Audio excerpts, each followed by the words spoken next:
우리 집 주치의와 함께하는 시간 데일리 건강입니다. 오늘은 소화기내과 전문의 김원중 선생님과 함께하겠습니다. 안녕하세요. 네, 안녕하세요. 소화기내과 전문의 김원중입니다. 네, 반갑습니다. 오늘 어떤 질병에 대해서 알아볼까요? 네, 오늘은 속쓰림과 식물 오름 증상을 일으키는 식도염은 역류성 식도염, 발해식도, 식도협착 등이 있는데요. 그중에서도 역류성 식도염에 대해 알아보는 시간을 준비했습니다. 재발이 계속되는 경우가 많고 지속적인 관리가 필요하고 중요한 질환인 만큼 자세히 알아두는 것이 좋겠습니다. 네, 알겠습니다. 자, 오늘은 현대인의 만성 질환으로 인식되고 있는 질병이죠. 역류성 식도염에 대해서 살펴보도록 하겠습니다. 자, 먼저 역류성 식도염이 어떤 질환인지 정의부터 좀 알려주세요. 역류성 식도염은 위의 내용물이나 위산이 식도로 역류해서 발생하는 식도의 염증 질환입니다. 위산이 올라오지 못하게 하는 식도 괄약근의 기능에 장애가 생기면서 위산이 식도 하부까지 쉽게 역류하여 생기는 질환입니다. 위에서 분비된 산은 강력한 산성을 띠기 때문에 효과적으로 빨리 처리되지 않으면 식도 손상을 일으킬 수 있습니다. 그러면 정상적인 상태와 비교를 좀 해봤을 때는 어떤 상태를 가리킬까요? 예, 정상적인 상태라면 식도와 위 사이에 존재하는 밸브 같은 구조물인 하부식도 괄약근의 압력 조절이 원활하게 이루어집니다. 그래서 위 내용물이 식도로 역류하는 것을 차단해 주는데요.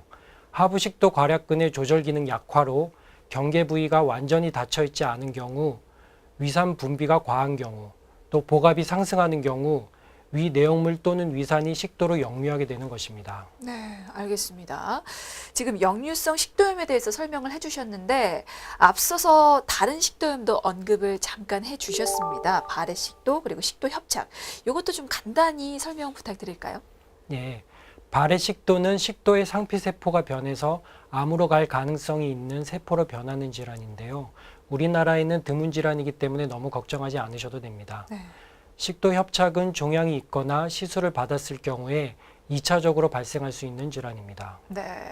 자, 식도염이 역류성 식도염 하나만 있는 건 아닙니다. 이렇게 여러 가지 종류가 있는데 오늘은 그 중에서도 많이 발생하는 역류성 식도염에 대해서 살펴보고 있습니다. 자, 이번에는 발생 원인 좀 질문을 드리겠습니다. 사실 위산은 위 안에 있어야 되거든요. 그게 왜 역류를 하는 걸까요? 예, 위산이 과도하거나 산성이 강해져서 식도를 보호하고 있는 막을 공격해서 발생을 합니다. 위산이 하는 역할을 잠깐 언급을 좀 해주실까요? 예, 위산이 하는 역할은 위에 들어온 음식물을 소화시키는 역할을 하는데 그 중에서도 단백질을 주로 소화시키는 역할을 합니다. 그렇군요. 네. 그렇다면 역류성 식도염 발병에 영향을 미치는 요인들은 어떤 게 있습니까? 영향을 미치는 요인들로는 술, 담배, 커피, 차, 초콜릿, 지방이 많은 음식, 오렌지 주스, 맵거나 자극적인 음식, 토마토 가공식품 등이 좋지 않고 비만도 악화 인자가 됩니다. 근데 이제 뭐 술이라든지 지방이 많고 자극적인 음식을 언급하시는 건 이해가 되는데요. 그 토마토 가공식품 말씀을 하셨어요. 이거는 역류성 식도염과 어떤 연관이 있나요? 예, 이것도 토마토 가공식품이 어떻게 해서 역류성 식도염을 발생시키는지에 대해서는 명확하게 밝혀진 것은 없지만 그것이 결과적으로 그런 증상을 많이 유발한다고 알려져 있습니다. 네, 알겠습니다. 그리고 왜 흔히 음식을 먹고 바로 누우면 소화가 안 된다고 하는데 그런 어떤 습관들도 역류성 식도염 발병과 연관이 있는 거죠? 예, 음식을 드신 뒤에 바로 누워 있으면 아무래도 위 내용물이나 위산이 역류하기가 쉬운 상태가 되므로 역류성 식도염을 잘 일으킬 수 있습니다. 따라서 주무시기 전 3시간 사이에는 음식물을 드시지 않는 것이 좋습니다. 증상은 어떻게 나타납니까? 네, 증상으로는 속쓰림, 식물오름, 소화불량이 대표적이고요. 위산이 후두를 자극해서 목 이물감, 목소리 쉼, 기침 등으로도 나타날 수 있습니다. 근데 증상만 이렇게 듣고 보면 이게 위염과 증상이 좀 비슷하게 나타난다고 보면 될까요? 네, 그렇습니다. 위염과 비슷한 증상이 나타날 수 있습니다. 다만 그 중에서도 속쓰림이 더 심하게 나타날 수 있는 것이죠. 네. 근데 그 증상은 또 비슷하긴 하지만 이 역류성 식도염과 위염이 동반되는 경우도 많다고 하더라고요. 네. 어떻습니까? 그것도 좀 설명해 주시죠.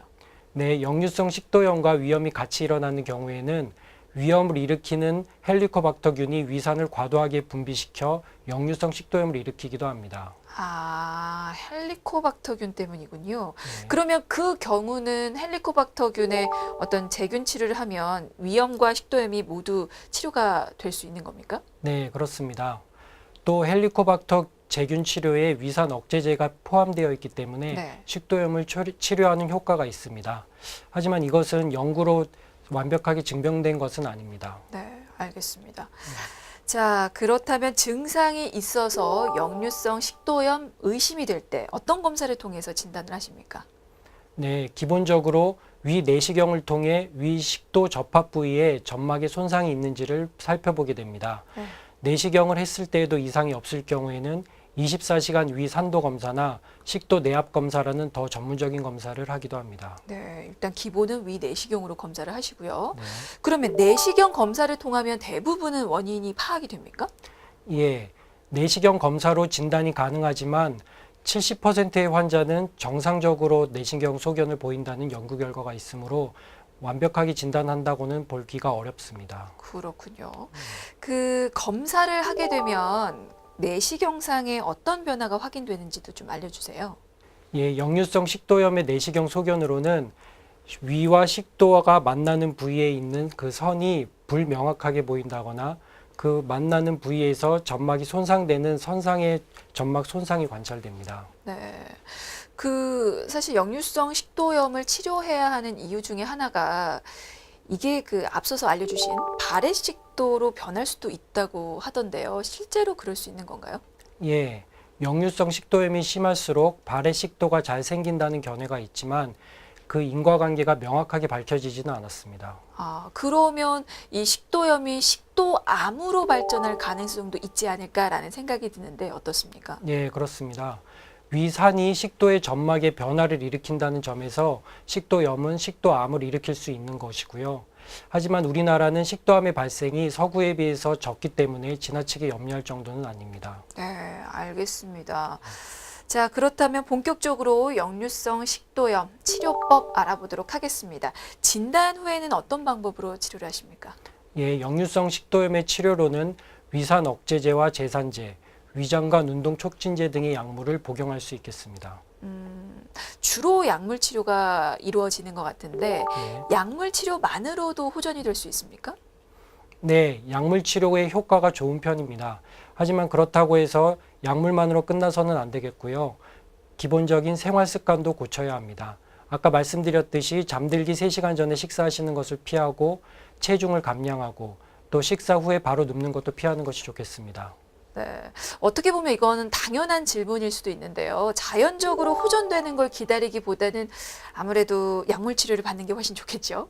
네, 그것은 증상이 심할 경우에는 약물 치료를 바로 받는 것이 증상 호전에 도움이 됩니다. 하지만 그 증상이 심하지 않을 경우에는 앞서 말씀드린 생활 습관을 먼저 고쳐보는 것도 한 방법이라고 생각합니다. 네, 알겠습니다. 그리고 재발 위험에 대해서 안 여쭤볼 수가 없는데 역류성 식도염이 재발이 잦은 걸로 유명하거든요. 이 부분도 네. 좀 언급해 주실까요? 네, 앞서 말씀드린 생활 습관을 고치지 않으면 재발이 잘 되는데요.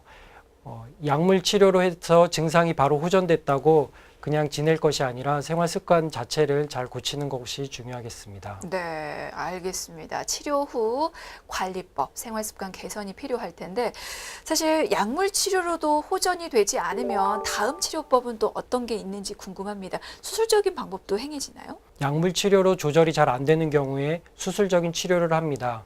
하지만 외국에 비해서 흔하게 하지는 않고요. 또 그 수술적 치료 방법 중에 내시경적으로 수술적 치료를 하기도 합니다. 네, 알겠습니다. 자, 그렇다면 역류성 식도염 관리법 및 예방법은 어떤 것들이 있는지 또 알려주시죠. 네, 역류성 식도염의 예방법으로는 체중 감량과 더불어 아까 말씀드린 술, 담배, 커피, 차, 초콜릿, 지방이 많은 음식, 오렌지 주스, 맵거나 자극적인 음식, 토마토 가공식품 등을 과도하게 드시지 않는 것이 예방에 도움이 됩니다. 네, 알겠습니다. 자, 오늘은 역류성 식도염 식도염에 대해서 살펴봤는데요. 이게 재발률도 높고요. 아무리 좋은 치료를 받아도 생활습관 변화와 관리가 병행되지 않으면 아무 의미가 없습니다. 꼭 기억을 해두시고요. 실천까지 해두시면 더 좋을 것 같습니다. 자, 오늘은 여기까지고요. 지금까지 소화기내과 전문의 김원중 선생님이었습니다. 말씀 감사합니다. 네, 감사합니다.